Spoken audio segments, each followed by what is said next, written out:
One CMO, I should introduce you to him. He's a really nice guy. I asked him for advice.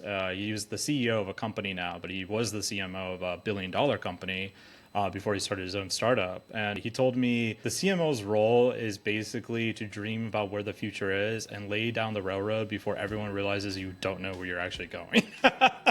In this episode, I finally get to talk to one of my most awaited guests, Gregory Elfrink, the head of marketing of Empire Flippers, which is one of the biggest curated online business marketplaces where you can buy existing online businesses and flip them for amazing prices. So in this episode, I'm going to talk to Greg about his journey as a marketer.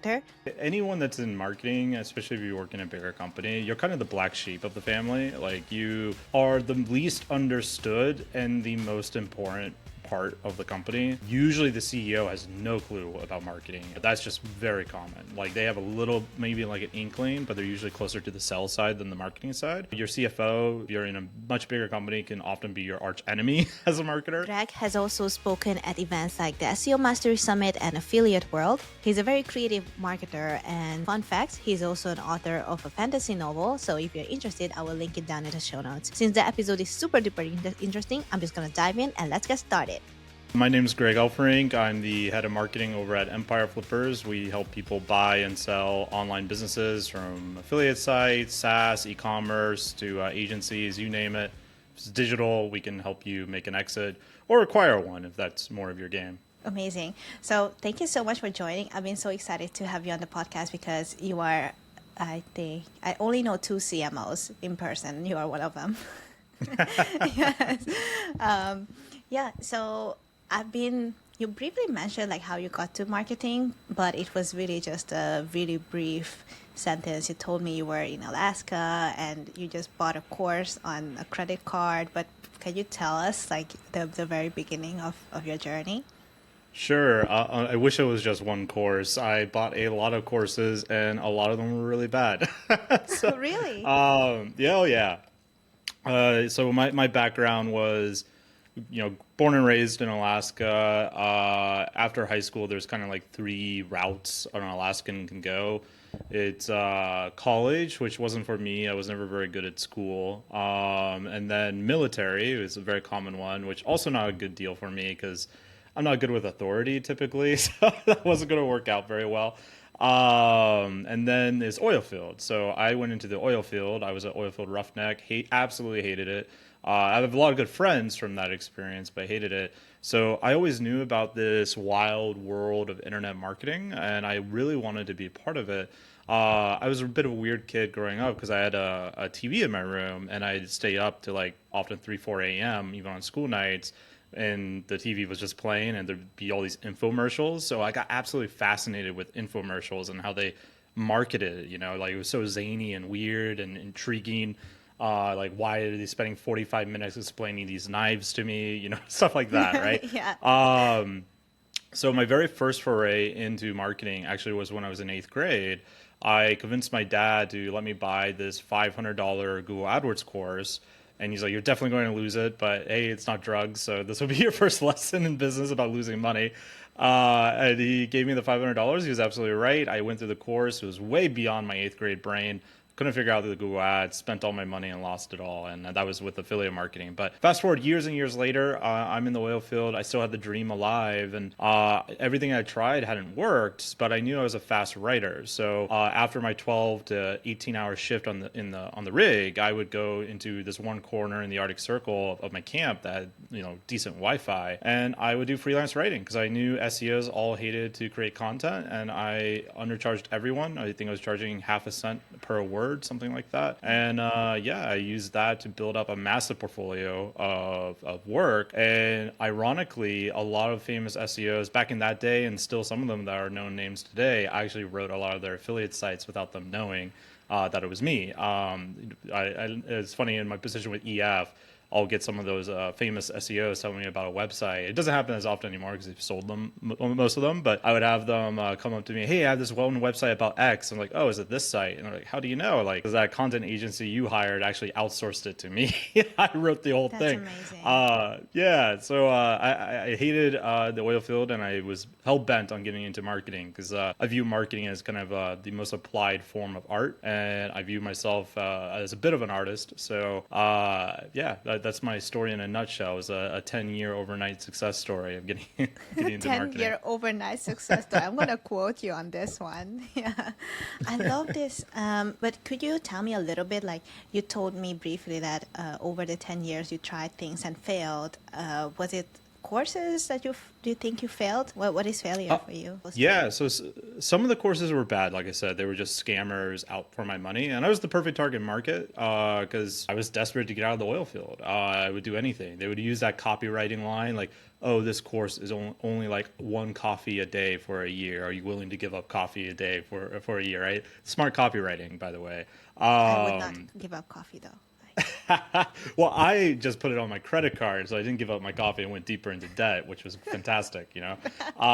Really living the American dream on that. But yeah, some of the courses were really good, and my implementation of it was bad. So a lot of courses get a lot of bad flack, and I'd be the first to say that a lot of courses are BS, but some courses are really good, and the student is the one that's really bad. And it wasn't that I was necessarily bad at everything. It was just also I was working so much. Like I remember very specifically, I ran this SEO agency for a while.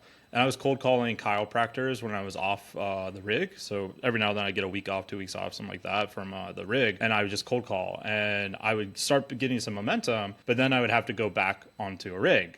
The momentum would be destroyed.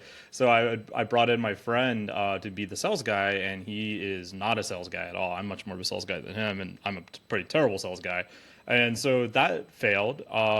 Eventually, I got really depressed. I tried affiliate sites, I tried agencies, I tried a little bit of everything. Then I did the freelance writing, and kind of through just this almost cynical grit, I powered through it, and I was making like $1,000 a month, $1,000 to $1,500 a month. And I remember one of my clients, he found I was still on the rig, and he was like, "Wow, if I was you, I'd be so burnt out." And I told him, like, "Look, man, I've been burned out for years. Doesn't mean you get to stop paying your bills. You got to keep going, right?" But that gave me a lot of confidence, that freelance writing gig, and I eventually started my own affiliate sites again, and I was like, come hell or high water, I'm going to make this happen. Fast forward, like not even that long. I think it was like 3 or 4 months after I made that, and I was working on a beard affiliate website. I got the yeah, I didn't have a beard back then. Back then, I couldn't grow one at all. Okay. But I got the job offer with EF. I saw they put out this content marketing specialist role. I'm like, here's a job I'm never going to get because I had applied for many marketing jobs and no college degree, no formal education, even though I could talk circles of marketing around most people that I talked to in the industry. But I got the job, and I was so shocked, I almost didn't accept it because it was kind of like one of those things of the fear of success where I thought, here's my chance to prove myself that I really am terrible at this. I don't know if I want to do that. So my best friend, David, he lives in China nowadays. He told me he would fly back to Alaska and like break my legs. He actually like gave me a worse threat than that, but that's the threat I always remember. He always corrects me when I'm in person because I can't remember the real threat he gave me. But he told me if I don't do this, he'll basically come and beat me up because it's something I've always wanted to do, right? And so I did, and I, fast forward from writing blogs for EF to now I run the entire show basically when it comes to marketing for us. So it's been a hell of an experience, wild ride. It is like, and how long were you trying before you got into Empire Flippers? Like, was it like 5 years, I guess, or trying to get into marketing? Yeah. About 7 years. And you're doing your own affiliate sites, and you did your own agency, which is like a lot of things. Like you did so many things. Like. Seems like a 10-year career for me. I published Kindle books too throughout that. Some of my own short fiction works, but also some marketing books. Like I posted one on how to make $1,000 a month as a freelance writer, which was my experience of what I did. And a famous internet marketer at the time, Mr. Alex Becker, he promoted the book actually. And I made like 2 grand in a day. Like, oh, this is dope. like, and then I gave this speech in front of all these real estate people about relationship marketing. And I made 5 grand in 30 minutes. And I was like, I am a king of this world. I am Oh, so hell good at yes. this. Yeah. And the guy who bought it, it was one customer I got from that speech who paid me 5 grand. Fast forward like 6 months, I barely had money to even like drive to his office. And he was like, I knew this would happen. I was like, what do you mean? They're like, I could tell you're a really smart guy, Greg, but you way undercharged. That's why I paid 5 grand. You should have been charging like 10, 11 grand because I knew you were going to work so hard for me. You would have like no money in the end. And he was right. So that was a painful but funny lesson I learned from him. I'm still good friends with that guy. He's a insurance agency owner, but also a business consultant. So he gave me the first harsh lesson that entrepreneurs often undercharge. I see. Wow. And how long have you been with EF, Empire Flippers? 7 years now. So 7 years. last April was we crossed 7 years. Wow, congrats. Yeah. Thank you. And how did you start there? I was just a blogger. I wrote the blog posts. And how, okay, then now walk me through this journey. Like during the 7 years, you started out as a blog writer at the company, and now you are head of marketing. How, I don't know, just like kind of like tell us what does it feel like in the past 7 years, your growth, and what were the kind of like levels that you had to go through?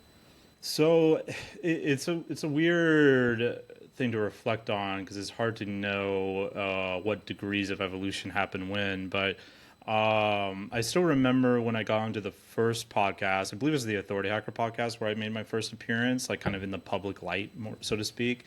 And the reason why I did it was specifically because Justin and Joe, our founders, like they had their own podcast, but they were kind of like burnt out on the whole thing. So they weren't doing podcasts, they weren't doing like appearances and stuff like that. So I wanted that. Like I thought the company should be doing that. And so I decided, well, if no one's going to do it, I'll do it. And that was like the constant like thing, like, okay, if no one's going to do this, then I will do it because I think that's a need for us to do. And so I would always just do that. I was always making plans within plans, schemes within schemes. Like my team, they often tell me when they view one of my strategy, I've had to way whittle it down now because what I used to do is I show them the entire grand strategy of what I wanted us to do, and they're like, "Oh my God, what are we doing? Are we making microchips?" Because the web flows were so complex. And I realized I intimidated them into inaction. So now I never reveal my grand strategy in that way Okay. anymore. I do it slowly so people don't get overwhelmed. But yeah, so I've always just wanted to move and do bigger things and grow. Like I just love marketing. I used to joke to Justin and Joe when I first got on board as the blogger. Like I don't know if you're familiar with the show Mad Men, but I love that show. And I would always joke that I'm going to become the Donald Draper of this company, which was like the head of marketing for that agency in the show. And then I did, so Yeah, it worked. yeah. That's amazing. And was it hard for you to, like, during that journey to kind of convince people around you and Justin and Joe to like, hey, my plan is the shit, you know? Uh, it's anyone that's in marketing, especially if you work in a bigger company, you're kind of the black sheep of the family. Like you are the least understood and the most important part of the company. Usually the CEO has no clue about marketing. That's just very common. Like they have a little, maybe like an inkling, but they're usually closer to the sales side than the marketing side. Your CFO, if you're in a much bigger company, can often be your arch enemy as a marketer when they're like helping you like decide your budget. Our CFO is really cool and we're good, but like investing in things like SEO is often really hard. But Yeah. in general, yeah, you as a marketer, you are going to get beaten up everywhere as you grow in your career on every side because everyone thinks they're a marketer and they have a very little understanding of how marketing works. Like I remember having a conversation with a sales guy about a newsletter promo we wanted to do. And we did it. And I told him before, like, okay, you're probably going to get like 15 responses. And he was like, that's insane. Why would we only get that? Like, because there's no value here for the customer. like, why would they do this? It was only valuable for us if they do it. Like, we'll be lucky if we get 15. We got 20, which was significantly better than I expected. And then I had to walk back through that because he was just so let down. I was like, dude, this is actually a great result. Here's like the benchmarks of how this normally works on a 2% return, which is industry average for like direct marketing is about 2% conversions. And he understood, right? But marketing is often this very obtuse thing that is hard to pin down, and it's just confusing to people who aren't in it, who don't live and breathe it. So as a marketer, your plans are always going to get crapped on. So my best advice is to make it seem like it's someone else's plan. Don't make it seem like No it's way. yours. So would you say like, oh, I saw this other company do it, or like, oh, I don't know, you would like wrap it this way? Like, Yeah. Sometimes I would do something like that, or I would do a little fib, like, "Hey, I heard you talking about this idea a couple of months ago. I think we should circle back on it." And really, with them talking about the idea was them shitting on me bringing the idea up. I repositioned it, and they're like, "Oh yeah, that's a smart idea." so cool. So yeah, so as a marketer, you kind of gotta go in with that perspective. It's a highly creative field, and that means a lot of people are attracted to it who don't understand it, who are not creative, who don't understand marketing, or not even thinking about the principles. And you have to kind of like swarm around that to make them understand, to make them see what the bigger picture of things. Because like marketing and sales, for example, they often get clumped together, but marketing and sales have very different goals. Like sales is like, how do I make money today? Marketing is like, how can I stay relevant to make money 5 years from now? Like part of that is like making money today, of course, and helping out the sales team and make revenue. But you also have to be thinking about the future, and versus sales is often a much more short-term inputs in, outputs out, right?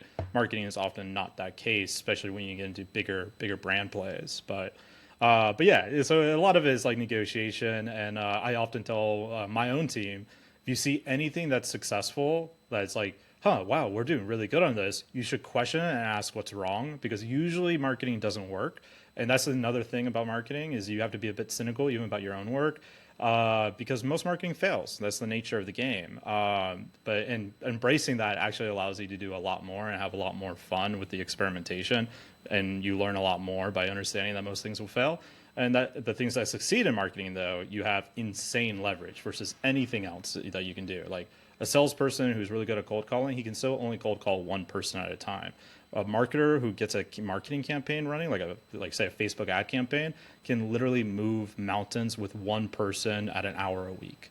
But it's all about failing to get to that one piece of lever that you found that can work.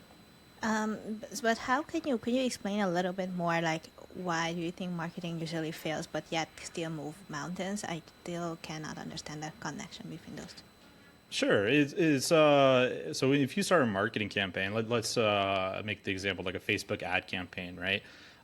So let's say you sell dog bowls. That tends to be always the thing I go to for some reason is dog bowls. Maybe I watch too much dog reels. Videos. I love Okay. dogs, but so you start this ad, right? On Facebook, you're targeting people who might be dog lovers, who might own dogs, whatever. So you have some demographic information. Most likely, that ad is not going to work. Like at least not at first. It will be unprofitable out of the gate. And if you weren't like if you didn't know that most marketing fail, you might be like just shut off that ad and never do Facebook ads again. Throw up your hands, say Facebook ads don't work, Google ads don't work, SEO is dead. You've seen this type of stuff, I'm sure. So what a real marketer does is understands that marketing is about failing so often that you eventually find the success. And so you're like, all right, this ad is not working. Let's try the blue dog bowl versus the red dog bowl. Okay, blue dog bowl is doing better. We're still losing money. How about we do an offer of buy one, get one free? Okay, now we're at break even. Okay, great. How do we get better on the break even? Can we raise prices? Can we change the copywriting? Can we change the images? And then suddenly, out of this litany of failure, now your campaign might be making $2-3 a day in terms of like total true net profit, which doesn't sound like a lot. And if you had a one sales guy cold calling for $3 per sale, that'd be a terrible use of time. But with marketing, with a Facebook ad, I can say, okay, let's scale this campaign up to 20 grand, 30 grand a day. And now those $2-3 could become potentially a 7-figure revenue channel for the e-commerce store. And that's what I mean by marketing is all about moving through the failures, learning through the data, the iterations. And once you find something, you can often scale it to the moon, which is something that's really fun in marketing. Okay. What I'm taking out from this is that first of all, you once you decide to try something, you not only try it once, but you need to try it multiple times and test it, right? Yep. And so that not only brings in creativity, but also consistency with your plan. Is that right? Yeah, absolutely. So you want to take a bunch of small bets that won't destroy the company if you fail.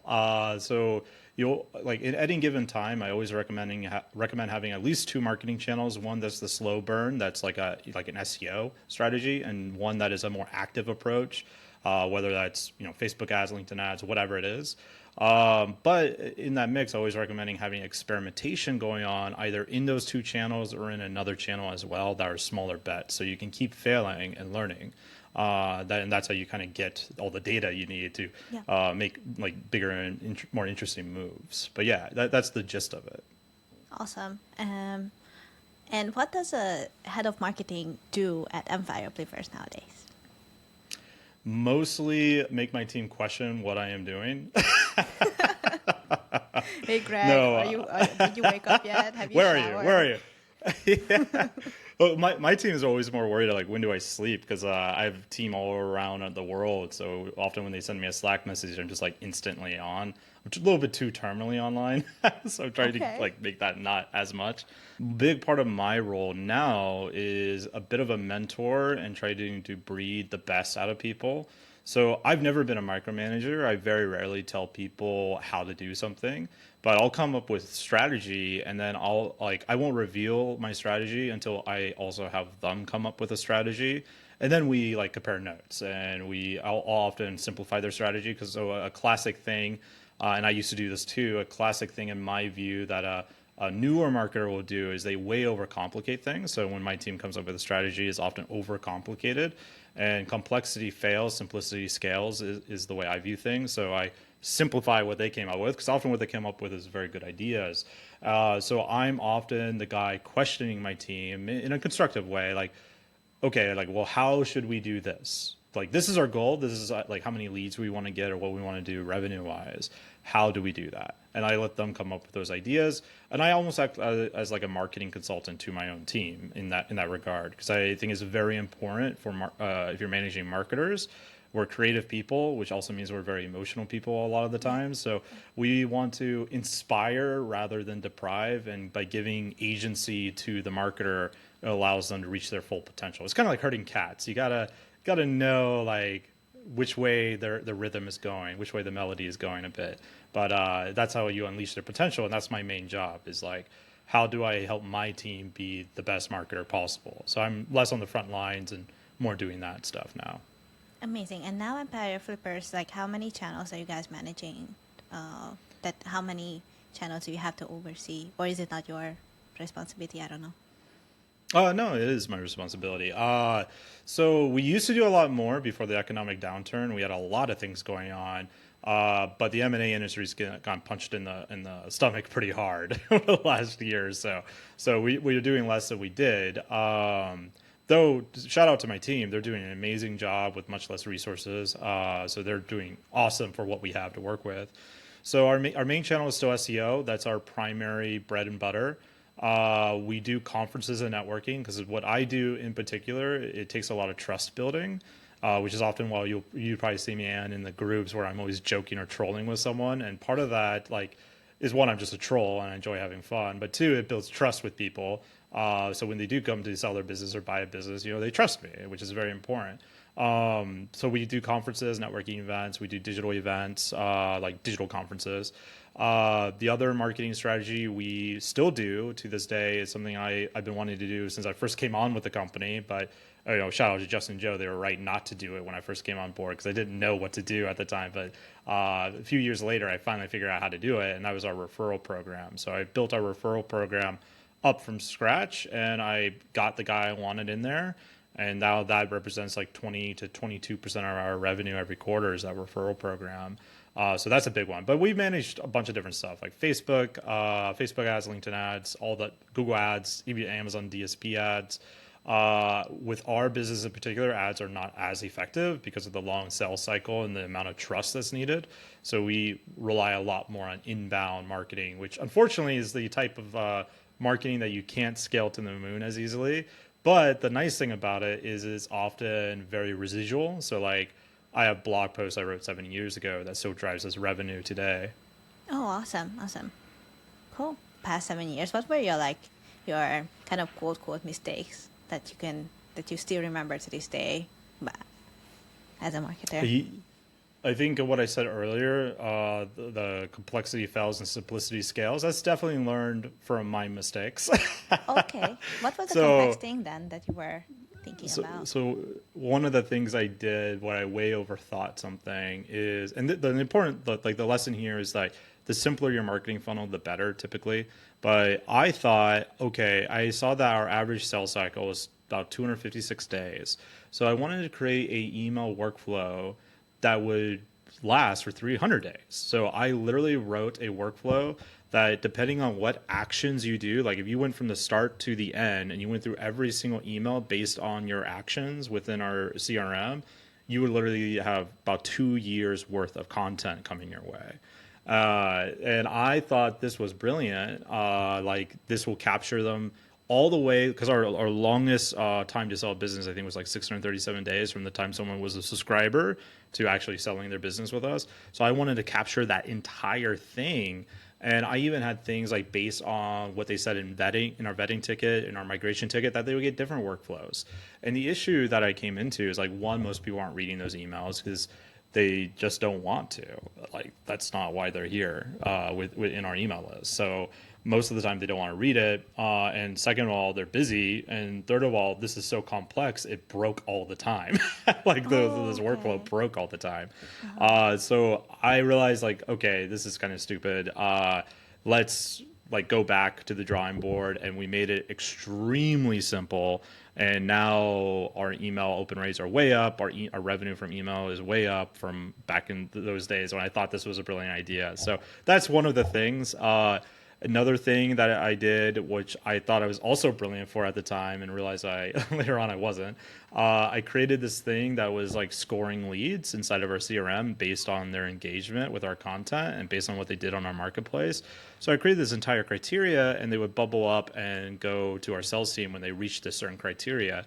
And I thought, like, man, this is brilliant. I forgot the name I gave it. It was like ladder pixeling or something like that. I thought it was like, Oh, it I'm sounds going to be the fancy. next. Yeah, I thought I was going like definitely the next marketing guru, right?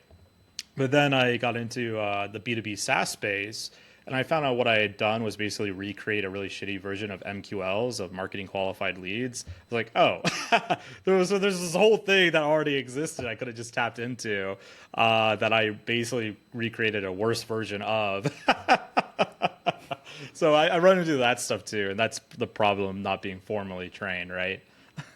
I don't know if we are ever formally trained though. So I don't like most marketers I talk with, like they became successful because they've done a lot of things by themselves, right? Oh, for sure. I just mean like trained as in like working inside of a bigger organization because I've never had a marketing job outside of EF, right? So, while Justin Joe gave me some education, that was mostly product related, and was kind of like left onto my own, and still am like when it comes to marketing. Like, well, what do you do that? What do you do here? I remember talking to this one CMO. I should introduce you to him. He's a really nice guy.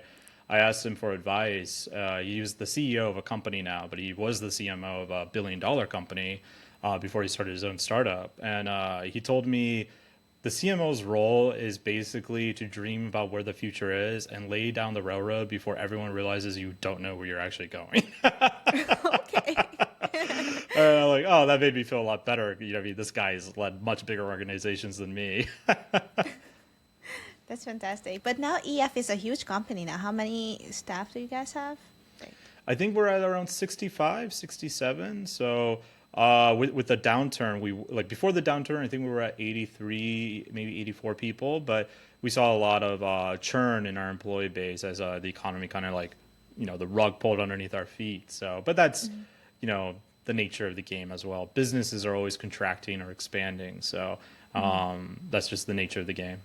and was it because anything to do with AI, or is it just because the economy is not doing well?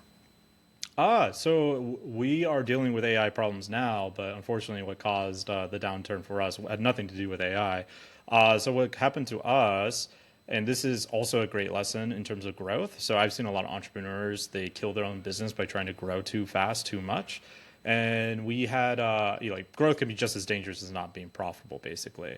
But we have these buyers. They had raised roughly $16 billion in capital to acquire businesses, and they were our best buyers. They were buying tons of stuff. This is how we were able to sell multiple seven-figure deals. I think the biggest business we sold now is like 20 million, and it was because of these guys that we were able to do it. And they were all competing against each other, and they were in this fever pitch to buy e-commerce businesses. And they were fantastic on the M&A side of buying the business. They were really good buyers, very savvy, but they were very newbie when it comes to actually running the businesses. So that's where the trouble began.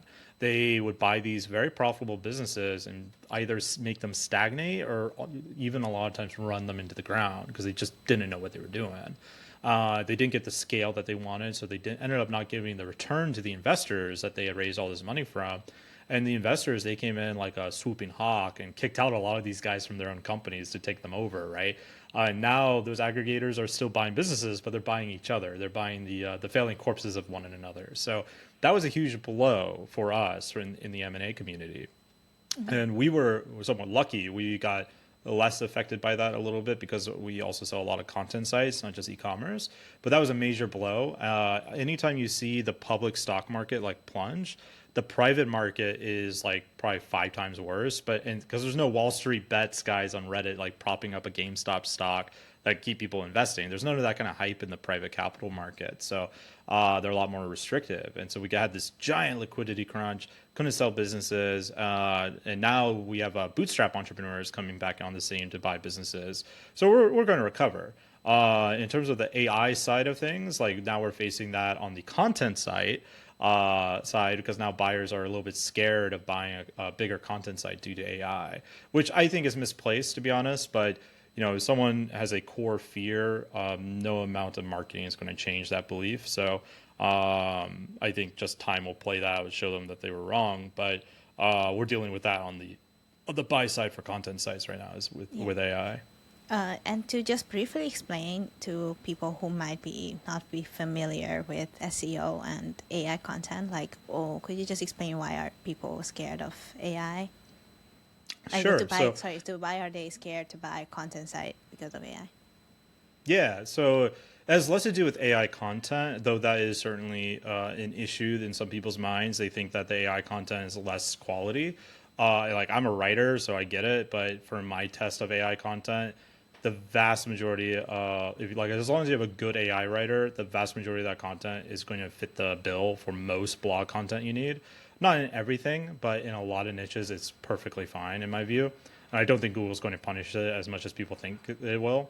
But the real scare is because of things like ChatGPT, generative search, they view it as the death of the search business. So not so much the content side, but like Google is going to die, that they're going to get replaced. And I don't think they're completely wrong, but I think they are overhyped on fear. They think this is going to happen tomorrow, but in my view, it's not going to happen for like 5 years from now. And the person who probably leads that change is likely going to be Google. So Google is probably still going to be around. Yeah. They're a very smart company, but these people think that search is just going to die tomorrow. And I've presented the case, the data of look, if Google put in a language learning model to replace all queries, that actually exponentially increases their cost to the point where they would be losing an additional $15 billion in operational expenses of just having a language learning model to replace search. Not to mention the destruction of GDN, Google Display Network ads, all their also AdSense, all that stuff would be gone, and the actual search ads would all be gone. So basically Google would go from being a $40 billion a year company to I think it was -$6 billion. I have a blog post I wrote on it, but they would go into the negative by doing that. So Hi, if you listen to this far, thank you so much for listening. And if you enjoyed the show, please leave me a review on either Apple Podcasts, Spotify, or my YouTube channel. If you have any feedback for the show, please let me know on the Aspiring CMO Podcast social media pages on Facebook and Instagram, or send me an email on my website. Now, let's get back to the episode. I just think it's incredibly unlikely. The only company that could make that work would be Bing, and they would do it specifically to try to destroy Google, and they would do it knowing Bing would not make any more money, But Microsoft would be okay with that because Bing only represents like 5% of their net worth, or 5% of the revenue rather, versus Google, I think probably represents like 95% of Alphabet. So that's why I think it's unlikely, but people are very superstitious in the SEO space. So a lot of buyers think otherwise. They think the end is nigh, which I just disagree with. I see. Yeah. Thank you so much for this summary, because it's like, I think from your perspective, like everybody got like a very deeper view of what's going on in the online business and SEO space for sure. Also, when the first time I met you, you mentioned very briefly like there are three things that matter in marketing, and one of them was copywriting. And I forgot the other two. Can you tell us Oh what are man, what those? was it? uh I yeah, did three learn from you. things. So the thing I learned from you that night was like people overthink the target audience, the concept of target audience, because if you sell something, you should be thinking of what benefit it gives to anybody, really. Like the, for Yes, example, vacuum cleaner. I think that was the example you yes, gave I me. remember this. Yeah. Yeah, Yeah, I'm so just trying to help you. thank you. Yeah, yeah. So I think it's two things is I have a distaste for customer avatars, like buyer personas. I think that's a waste of time. Like it's a good like practice for a new marketer to go through that, but in the real world, it's a waste of time. I don't believe in those. The better idea is a theory called jobs to be done, which is your product is a service or a imagine the product you're selling is like an employee that your customer is hiring. So if you sell a hamburger, your customer is hiring that hamburger to help them do the job of making them not be hungry anymore, right? Now, there's all this stuff that goes into jobs to be done, but if you had done like a typical customer buyer persona, you might say, "My customer is Bob, the burger buyer. He likes to eat fast food. He gets like one or two meals. Maybe he's a blue collar worker." But by doing that, you limit your entire marketing to just this blue collar worker named Bob, the burger buyer, versus what about the mom with three kids is super busy who they hire the job of the hamburger at your fast food place to make them not hungry too, but they're doing it because they're super busy. They need something quick, right? So they need something quick that can do the job right. And so that's a whole different target market that you are missing out on completely by not tapping into the fundamental reason why someone might be buying your food. And that's the jobs to be done idea versus buyer persona. So I'm a big fan of that. The other thing that you're talking about, I think it was the what I call the big filter. So there is a 3-step process. And the big filter is basically is a very simple strategy, but basically you ask, all right, what are you selling? And at Empire Flippers, what we sell is businesses, right? Who are you selling to? So who is your target market? Ours is entrepreneurs. People want to be entrepreneurs, investors, so on. And then number 3 is the emotional punchline of that filter, which everything else will revolve around, which is what do you really sell? And that's the emotional punchline, because no one buys anything based on rationale. No one's buying anything based on logic. They'll lie to you and say they will, but they don't. Everyone buys everything, no matter how dry or how cool, based on emotion. So you have to get to the emotional punchline. At Empire Flippers, our emotional punchline is we sell an opportunity to change your life. Now, that might be a very positive opportunity or it might be a very negative opportunity, but it is an opportunity that could change your life, right? Because you could buy a business and goes to shit. Like, oh my God, 200 grand just gone, right? That could happen. That's the nature of business. But we're very upfront about it, and that's part of our core value of being transparent. But yeah, then from there, everything is built around that emotional punchline. So the copywriting, the marketing, the sales script, everything should be built around that punchline, because that's what you're trying to tap into is the primal emotional reason why someone's going to buy from you. And if you can draft your offer around that with a very good offer, you often don't need good copywriting, because between the emotion and the good offer, you're like 90% there. I, wow, I love that. I think I need to reprocess this, because like when I went to school, for example, and I took some digital marketing courses, they really, really wanted us to think about buyer personas, and like we got so many activities around just buyer personas. But like once I started to be outside in the real world, right, and I started like I got my first marketing job, and I realized like, oh, the buyer persona is like it's really limiting myself. It's limiting me to and the company to sell our whatever we were selling at the time. Yeah. Yeah, I totally agree with you. I think it's very limiting and it stifles your creativity. Like as a marketer, you should have like a fence around your brain to like cage in that a bit of that creativity because you don't want to be free roaming, but 'cause you just do more potent work if you put limitations on yourself. But I think buyer personas are a limitation that's not needed. You're limiting yourself way too much with them. How about the emotional filter? Like, how long does it take? I think a lot of people at the beginning really struggle to grasp what is that emotional thing that they are selling with their whatever dry product they have. Right. Yeah. Yeah, yeah. So I've had people come up to me when I've given that big filter, and they'll be like, "Oh, that's great, Greg. You're selling like a really interesting product. I'm selling like laundry detergent." And so Yeah, exactly. yeah, and it's all about like understanding how complex or how simple your funnel should be. The marketing message of laundry detergent is likely going to be a lot more simpler than an M&A firm trying to sell you an e-commerce store, right? These are like the complexity begets different necessities of its of how you put it into use. But in general, I got this idea of the big filter from two places. One was a SEO agency that was really good at making these content marketing campaigns, and the other one was from Mad Men, from Donald Draper giving a speech in that show, selling Clorox, so selling laundry detergent. And he had this commercial he showed to his clients where it was this little boy playing around in a cowboy outfit. His dad was on the couch laughing. The mom was there laughing. Their daughter was like glued to the TV eating some food. And they were just having like a nice family night. And then at the end of the commercial, it shows Clorox, get your clothes clean. And the clients were like, wow, that was like really cool, but I don't get it. You barely showed our product or any of the features. And Don said, because those don't matter. What does your product really do? It gives time back to the family. Now, this was a time when washers and dryers were still like kind of new because it was in the 60s, right? So they were like more mainstream, but they were still like a relatively new device. Not everyone had one. So the whole idea of the pitch was, we're not just going to make your clothes smell good. We are going to give you more time to spend with your family. Would you rather be washing clothes or would you rather be playing with Timmy? Yeah. That was what they were doing. They sold family time, freedom from a mundane, dubious chore you probably hate.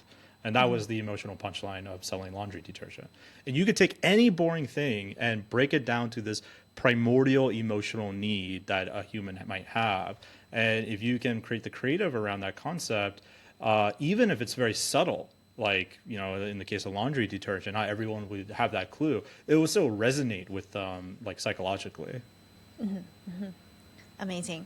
And lastly, what would you recommend or what would you advise to an aspiring CMO and people who are starting their career in marketing?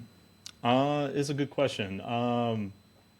I think having a lifelong love of psychology and storytelling is the most important thing for a marketer. Like, yes, the metrics are important, the P&L, the return on ad spend, all of that stuff is important. But if your plan is to become the CMO, eventually you'll have someone do that for you. Like I'm terrible with numbers, so I have someone on my team help me with that. So Okay. the like so play into your strengths, and I think the best marketers are good storytellers. I actually tell my team to read a book called Plot and Structure by James Scott Bell, and it has nothing to do with marketing. It has everything to do with how to write a good novel. And at first, you might be thinking this is totally unrelated, but it could not be more related. It's the best book on copywriting I've ever read because it teaches you the emotional beats of how to tell a good story. And the best marketers, they tell good stories with their products. Amazing. Thank you, Greg. And yeah, I'm very thankful for you to join the show. And if people would like to reach out to you, how can they find you? Yeah, well, I appreciate you coming on, or letting me come on, rather. It's an honor to be on. If someone wanted to connect with me, they could just shoot me an email, greg@empireflippers.com. I'm on LinkedIn, or you can add me on Facebook as well. Apologies in advance if you add me on Facebook. I write a lot of poetry, so if you hate that, you might just want to hang out with Business Greg on LinkedIn. Amazing. And I'll link everything down in the show notes and all the resources that Greg and I mentioned in the episode. So thank you for joining. Thank you.